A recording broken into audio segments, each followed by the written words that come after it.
Orang beriman tidak hanya punya mikroskop mata, mereka punya mikroskop hati. Orang beriman tidak hanya bisa menerobos apa yang ada di hadapannya, melainkan apa yang ada di alam semesta. Itu rahasia itu oleh Allah dijanjikan itu di dalam Al-Quran. Fa'alhamaha fujuraha wa taqwaha. Diilhamkan Allah ilmu-ilmu yang tidak bisa dipelajari, pandangan-pandangan yang tidak bisa dilihat pakai ini, pendengaran-pendengaran yang tidak bisa didengar oleh telinga, itu diilhamkan Allah kepada orang-orang saleh yang dikehendaki. Makanya dalam Islam, dalam keimanan Ahlus Sunnah wal Jamaah, kita amat mempercayai. Nabi memberitahukan kepada kita, lan tahlul arda min arba'ina rijal. Bumi ini sentiasa diserahkan Allah untuk dipimpin oleh 40 orang terbaik dari orang beriman. 40 orang terbaik. Mereka itu rijal. Rijal tafsirannya adalah rijalul ghaib. Rijalul ghaib. Siapa itu? Rijalul ghaib adalah pemimpin para wali. Pemimpin para wali. Pemimpin para wali yang rijalul ghaib, mereka mensuplai ilmu kepada orang-orang saleh di seluruh penjuru alam semesta yang mendapat ridha dari Allah.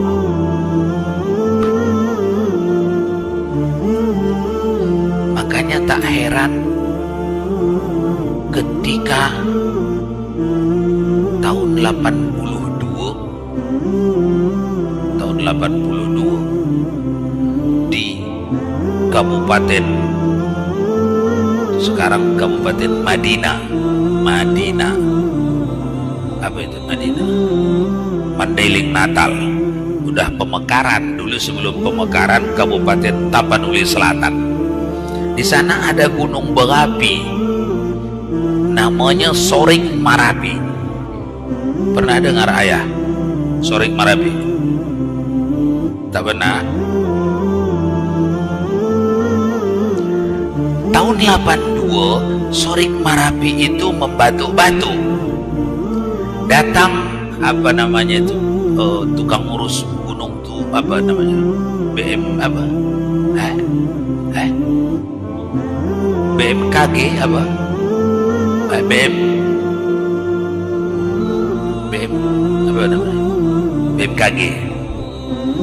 Petugas BMKG kata, hei seluruh masyarakat wajib mengungsi besok, tinggalkan tempat ini akan meletup.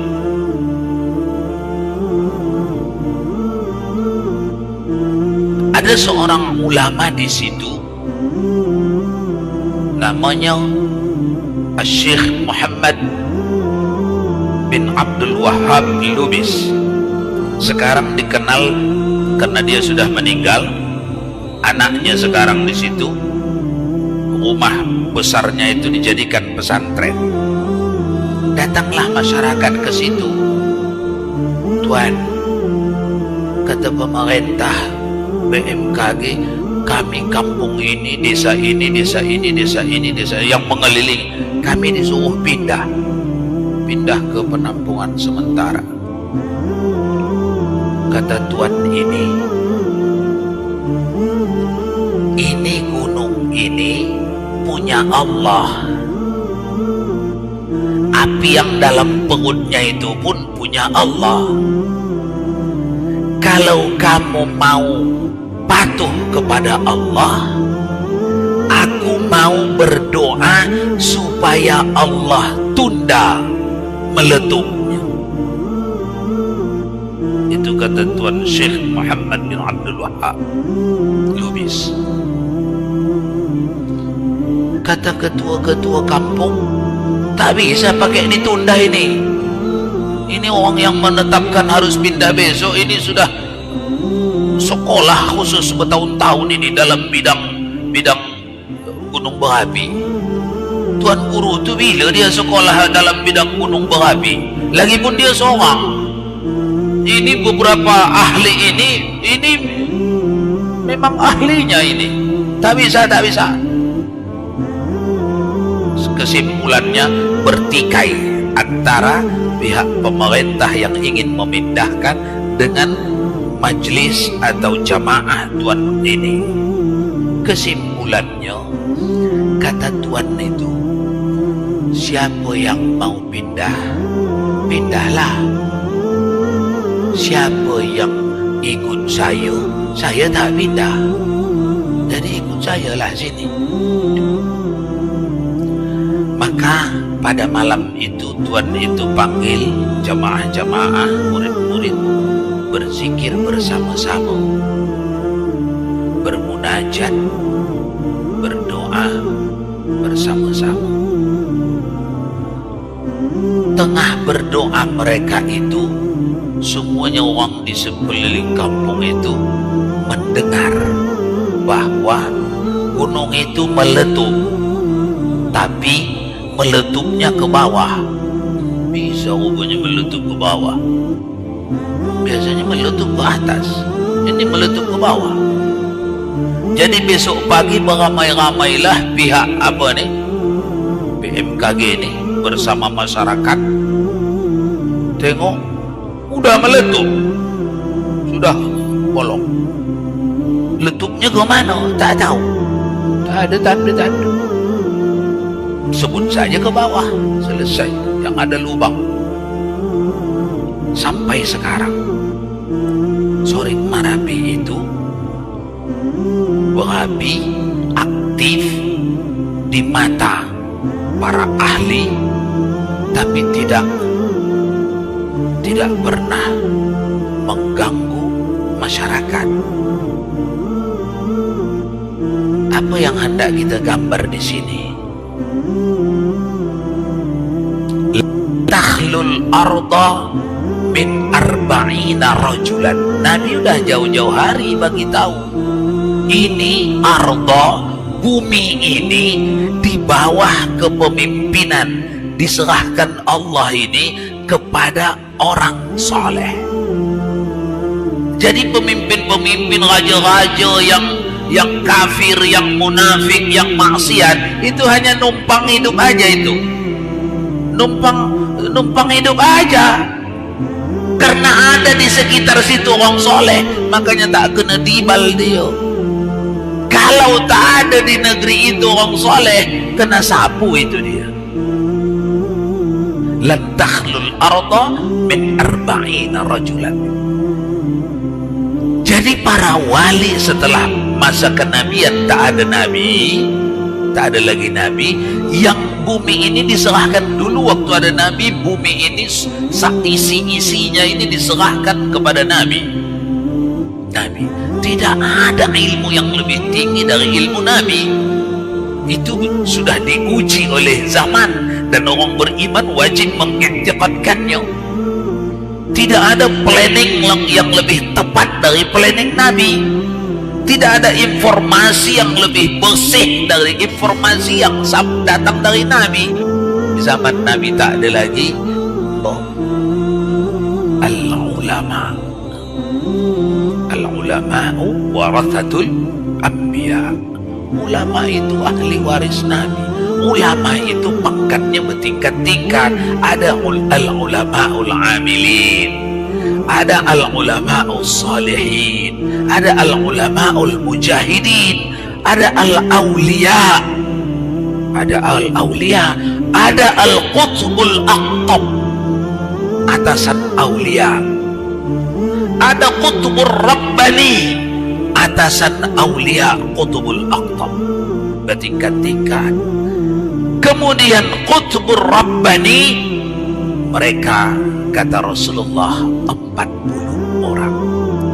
Mati satu, diganti Allah dengan yang satu. Siapa yang paling soleh dari ulama, dia menggantikan yang mati. Mati lagi satu, ganti lagi. mati lagi satu, ganti sampai dunia kiamat. Apa tugas mereka? Tugas mereka mengemban amanah. Inni ja'ilun fil ardi khalifah. Aku, wahai Adam, membikin engkau dan anak cucumu pemilik bumi. Pemilik bumi.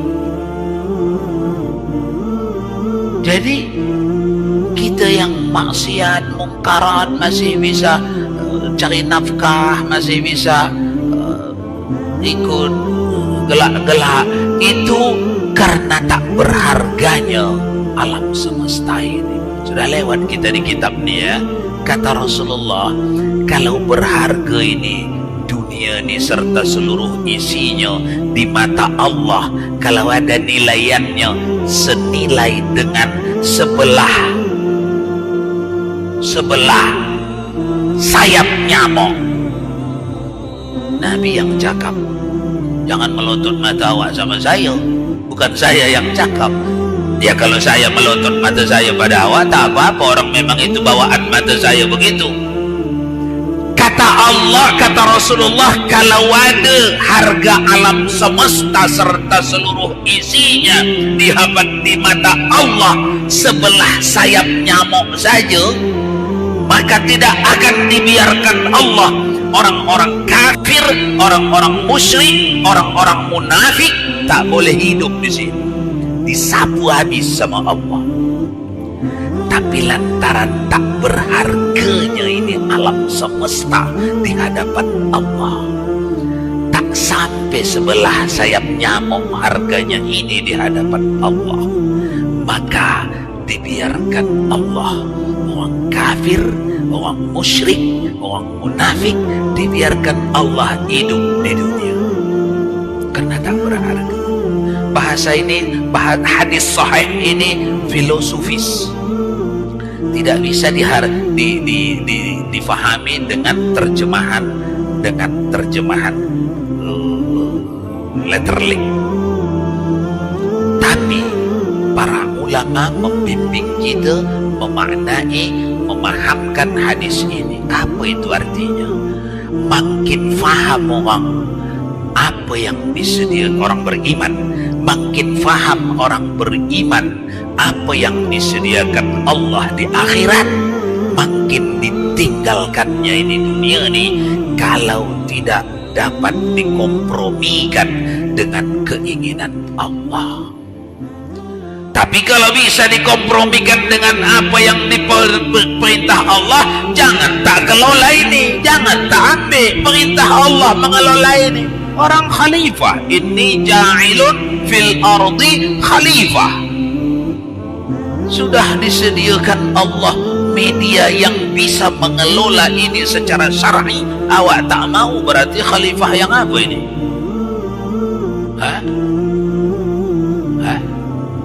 Khalifah kaleng-kaleng lah tu, kaleng-kaleng. Jangan, khalifah tak boleh lari dari pengelolaan yang syar'i. Apa itu pengelolaan syar'i? Tegakkan agama di bidang apapun engkau diletakkan Allah. Bidang apa ini? Ternak ayam. Ada tak agama di ternak ayam? Ada.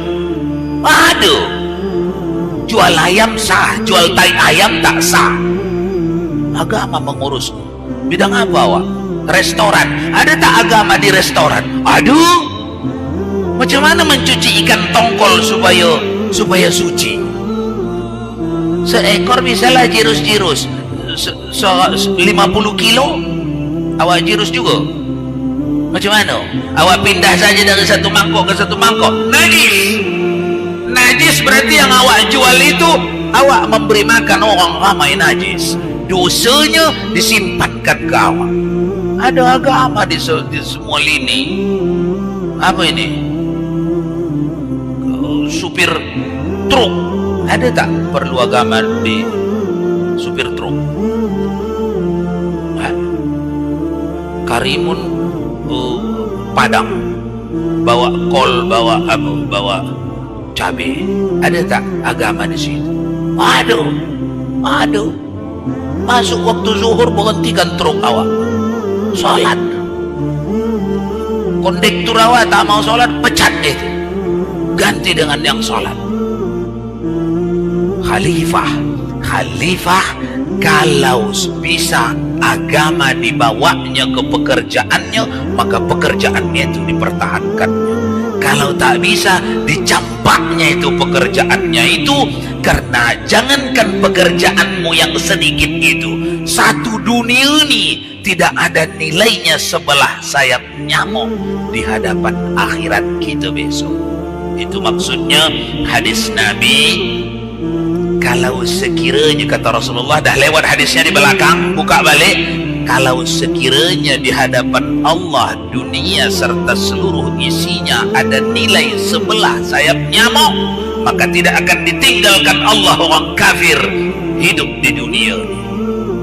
Tapi karena tak sampai sebelah sayap nyamuk pun nilai dunia ini, dibiarkan Allah. Satu makna pertama, jangan besar kali dunia ini di mata awak. Jangan segan-segan mencampakkan dunia ini kalau berhadapan dengan akhiratmu. Itu makna hadis itu yang pertama. Yang kedua, menurut Imam Ibnu Hajar Al-Asqalani, makna hadis itu ialah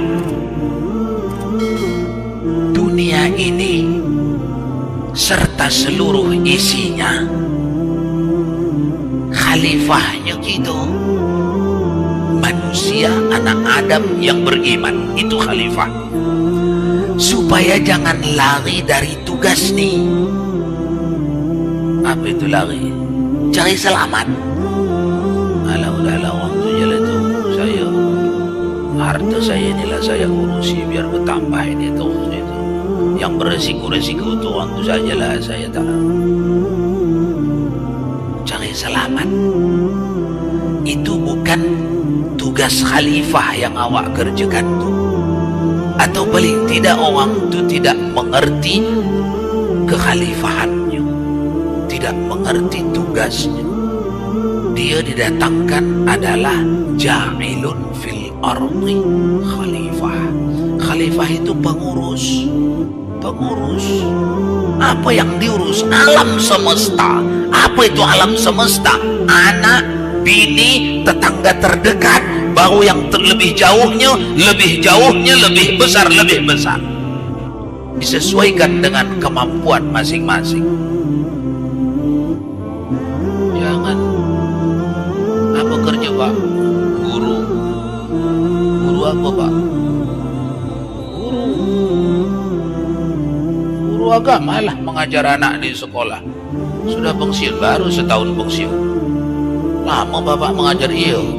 Lama mengajar sampai pensiun. Tapi anaknya tak pandai sembahyang. Teruk ini tak punya haluan hidup ini. Mengajar anak orang awak menghabiskan waktu, mengajar anak awak tidak. Ditanya rukun sembahyang tak tahu. Macam mana ini? Terbalik. Yang salah di sini tidak punya definisi dalam hidup. Pelajaran tasawuf mengajak orang fahami definisi dalam hidup ini.